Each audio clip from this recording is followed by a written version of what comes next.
Monsieur Antoine Noura Charpentier de présenter son exposé et de nous communiquer au sujet de l'OTAN. Antoine Noura Charpentier, c'est un journaliste indépendant et spécialiste du Moyen-Orient également. Et mon camarade. Voilà, c'est déjà le centre de l'affaire. Ah, Voilà. Alors moi, je n'ai pas la prétention de faire une analyse bien cadrée sur tous les fronts par rapport à la Syrie.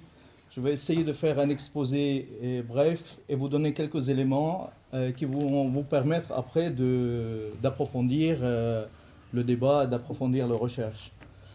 Je parlerai de l'OTAN en Syrie ou des États-Unis en Syrie. Après, vous l'appelez comme vous voulez. Lorsqu'un pays finance à 80% une organisation militaire, à quel point elle n'est plus adaptée sur mesure pour ce pays qui la finance. Alors en Syrie, nous savons qu'à peu près au printemps 2011, deux groupes de mercenaires d'islamistes radicaux, soutenus par des services renseignements étrangers, ont commencé à fuir vers la Syrie, créant des agitations anormales qu'on ne voyait pas avant en Syrie. Et ces mercenaires, il arrivait de à peu près 80 nationalités au monde. Le captage qui a été fait des terroristes vers la Syrie était énorme, ce qui prouve que le projet n'est pas un projet de révolution qui est sorti de nulle part pour avoir ce qu'on a aujourd'hui en Syrie en termes de guerre et de massacre. Nous savons aussi que l'OTAN préparait une attaque contre la Syrie et des discussions étaient en route entre les États-Unis, l'Europe, la Turquie et l'Arabie Saoudite.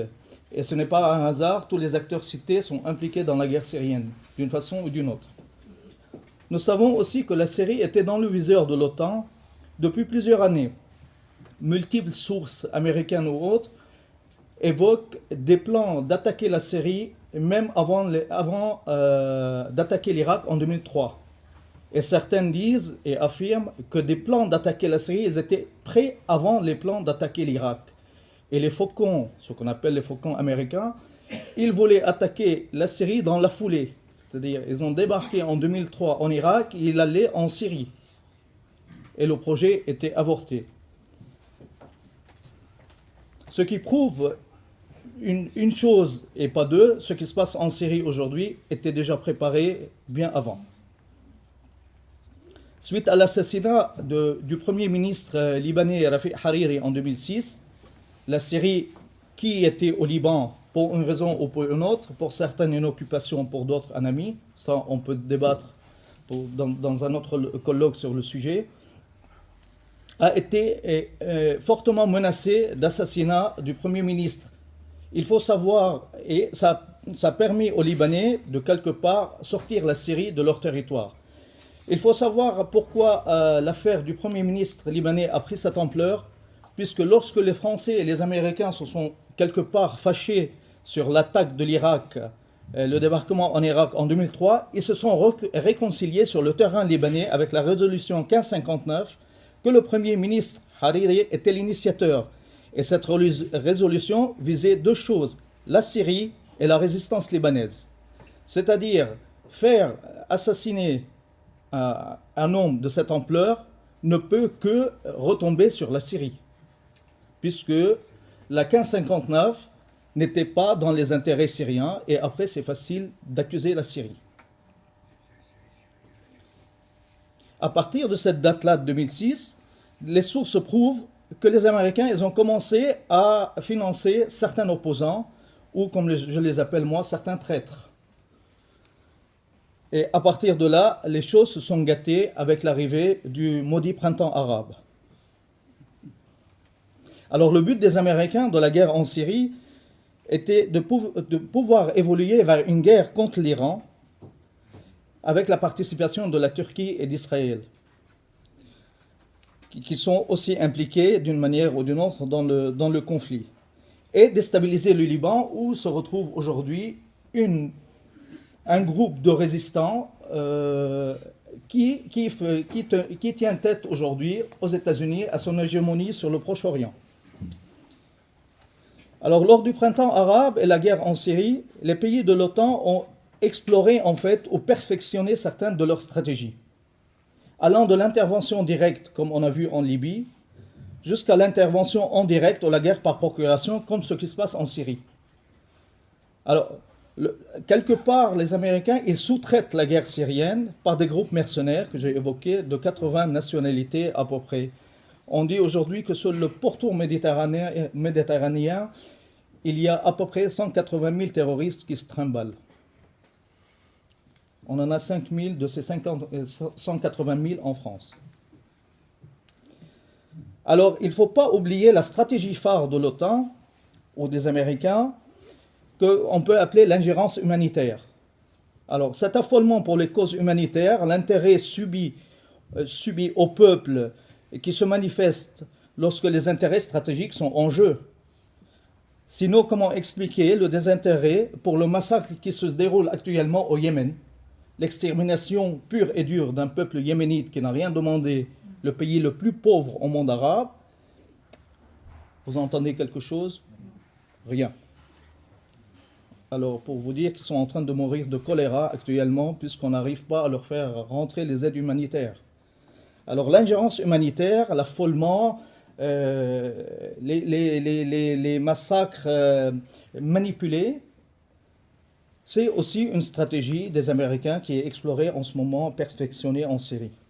Il y a aussi la stratégie médiatique, qui consiste à induire les peuples en erreur, les chauffer à blanc, chauffer l'opinion publique à blanc sur un mensonge, fonder toute la réflexion sur un mensonge et presque chauffer l'opinion publique en somme qu'elle ne peut plus raisonner ou qu'elle est enfermée dans une certaine réflexion et elle n'a pas plus le moyen d'aller chercher ailleurs une autre information. Alors, cette manipulation médiatique s'est apparue, par exemple, si on se rappelle de l'attaque chimique de 2012, où les Américains ou l'OTAN étaient prêts à attaquer la Syrie avec l'accord de l'ONU, et qui condamnait, soi-disant, le massacre des enfants à l'arme chimique et l'attribuait au gouvernement syrien, ou à ce qu'ils aiment bien appeler Bachar al-Assad. Jusqu'aujourd'hui, la manipulation médiatique, si vous remarquez bien, elle manipule à outrance et à la fin, elles nous disent « j'ai les preuves ». Sauf qu'aujourd'hui, sur toutes les attaques chimiques en Syrie, on attend encore la preuve. On l'a pas. On a même les preuves contraires. On a même les preuves contraires. On a même les preuves contraires. Alors, l'OTAN a essayé à plusieurs reprises d'intervenir en Syrie au nom de la défense des civils que lui-même il tue, puisqu'il arme, il fait transiter, ou il laisse transiter les mercenaires à partir de la Turquie qui est membre de l'OTAN. Alors, à partir de là, elle est où la défense des civils? Elle est où l'intérêt stratégique? Elle est où la manipulation? Il est nécessaire aussi de rappeler qu'en 2013, lors des négociations de Genève, comment la Russie a pu s'imposer. Bon, on a appelé ça négociation. Elle a négocié avec les États-Unis, elle les a convaincus qu'il ne faut pas attaquer la Syrie. Et que l'attaque chimique dans la région de Damas n'était qu'une manipulation. À partir de là, je ne sais pas si certains de vous s'en souviennent, on n'a plus entendu parler. La dernière, c'était à Khan Sheikhoun, et notre ministre des Affaires étrangères, il est parti avec la preuve.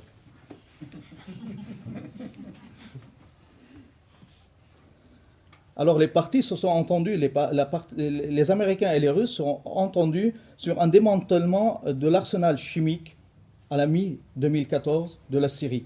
Ce que la Syrie s'est employée à faire. Il n'y en a plus d'armes chimiques en Syrie. Et cette histoire de l'arme chimique ressemble beaucoup, ce scénario, cette idée ressemble beaucoup à l'attaque 2003 de l'Irak. Donc, après qu'on l'a saccagé, on s'est excusé en disant « Ah ben on s'est trompé, il n'en avait pas ». Alors imaginez-vous qu'il saccage la Syrie aussi au même titre et puis il s'excuse après. Alors ce qui saute le plus aux yeux dans l'affaire syrienne, c'est vraiment l'ingérence humanitaire. C'est l'amour à outrance subi des civils, des petits-enfants et des femmes qu'on décapite ou qu'on... La manipulation est commencée dès le départ. Il y avait des manifestations dans la rue. Certes, peut-être il y avait une contestation au départ plus ou moins légitime, Mais lorsqu'il y avait 1000 ou 2000 personnes qui manifestaient contre le gouvernement, filmées par toutes les chaînes étrangères et occidentales, il y en avait 1 million qui étaient en train de manifester pour le soutien du gouvernement, et là, on n'a jamais entendu parler. Alors, la Russie qui retourne sur la scène internationale d'une façon ou d'une autre, au Proche-Orient, au Moyen-Orient, n'a pas laissé faire les Américains, à l'exemple de ce qu'ils ont fait, de la même chose qu'ils ont fait en Libye. On a vu qu'en Libye, l'OTAN a outrepassé la résolution 1973 de l'ONU et allé jusqu'au renverser le régime, renverser le gouvernement et le système politique qui était en place et instaurer une immense violence dont nous tous, on connaît les conséquences. Et ce n'est que le début des conséquences. Alors, du moment que les membres de l'OTAN ou les États-Unis ont compris cela, ils ont changé de stratégie. En changeant de stratégie, chacun ou chaque groupe dans l'OTAN ou chaque pays dans l'OTAN a en ce moment-là essayé de suivre ses intérêts selon ses propres agendas. D'où, par exemple, la sommation lors du dernier sommet de l'OTAN de M. Trump envers les Européens. Puisque dans l'incapacité d'aller en bloc, d'aller en groupe, se battre ou manipuler en Syrie comme ils ont fait en Libye, ils étaient obligés d'aller chacun de son côté. Ce qui a créé d'énormes divergences au sein de l'OTAN, au sein du bloc occidental et des conflits. Alors, d'où les sommations, le dernier sommet à Bruxelles. Au point que le secrétaire de la Défense, James Mattis, a averti à Bruxelles, je cite, que l'Amérique ne protégerait plus les enfants des Européens si leur gouvernement ne respectait pas l'engagement précédemment pris d'augmenter leur contribution financière à l'OTAN à hauteur du niveau exigé de 2% de leur PIB. Alors c'est 2% de l'annexion pure et dure. Alors, il faut en alignant toutes ces idées-là, en faisant cet exposé, il faut comprendre plusieurs choses. Il faut comprendre que la Syrie allait devenir le seul pays arabe autosuffisant alimentairement, militairement et énergétiquement. Le seul pays arabe qui sortira de l'hégémonie américaine, qui est à la tête de ce qu'on appelle l'axe de la résistance dans la région et qui tient tête aux États-Unis. Et pas depuis Bachar al-Assad, bien depuis avant. Alors il faut comprendre aussi l'histoire des pipelines de gaz. Il faut savoir qu'il y avait 2 projets avant le maudit printemps arabe en Syrie. Un projet de gazoduc qui venait à partir de l'Arabie Saoudite, c'est-à-dire du Golfe Persique, qui allait passer, il ne passera plus, par l'Arabie Saoudite, par le Qatar, l'Arabie Saoudite, la Jordanie, la Syrie, et il bifurque en ralliant le gazoduc russe pour venir en Europe, ce qui faisait de la Syrie le stock du gaz mondial, et que le président Assad et son gouvernement ont dit non à ce projet, et ils ont signé pour un projet de gazoduc qui viendrait du Golfe Persique, en Iran, en Syrie, et il partira en Europe. Et si vous listez les acteurs qui se battent en Syrie, d'un côté il y a le premier gazoduc, et de l'autre côté il y a le deuxième. Voilà. Maintenant, pour honorer la thématique de colloque, est-ce que l'OTAN est un facteur de paix ou une menace potentielle? Je vous laisse répondre, mais je dirais tout le temps que l'OTAN, les États-Unis, l'Europe, le bloc occidental ne nomment pas le vrai ennemi de l'humanité, on restera au même stade, même les choses risquent de s'empirer. C'est-à-dire aujourd'hui, si on nomme pas l'islam, mais l'islam radical et toutes ces dérives qui aujourd'hui font de ravages dans le monde, si on ne les tarisse pas leurs sources et on les empêche d'être financés et d'agir et d'être mobilisables, l'affaire n'est pas encore terminée. Alors, sauf qu'aujourd'hui, ce qu'on remarque, c'est qu'ils continuent à s'acharner sur des éventuels ennemis qui étaient hier amis, et même leur amitié rapportait d'intérêt à l'Europe, rapportait d'intérêt aux États-Unis, rapportait d'intérêt à l'Occident. Le seul exemple que je donne avant de finir, Kadhafi, lorsqu'il était au pouvoir, on n'avait pas des barques qui partaient par 1000 et 1000 gamins et femmes et enfants et qui meurent noyés en Méditerranée. Et aujourd'hui, c'est de plus en plus inquiétant puisqu'il y a un réservoir de personnes humaines que lorsque Daesh est extrêmement fâché de nous, elle les jettera à la mer et c'est à nous de les récupérer. Merci.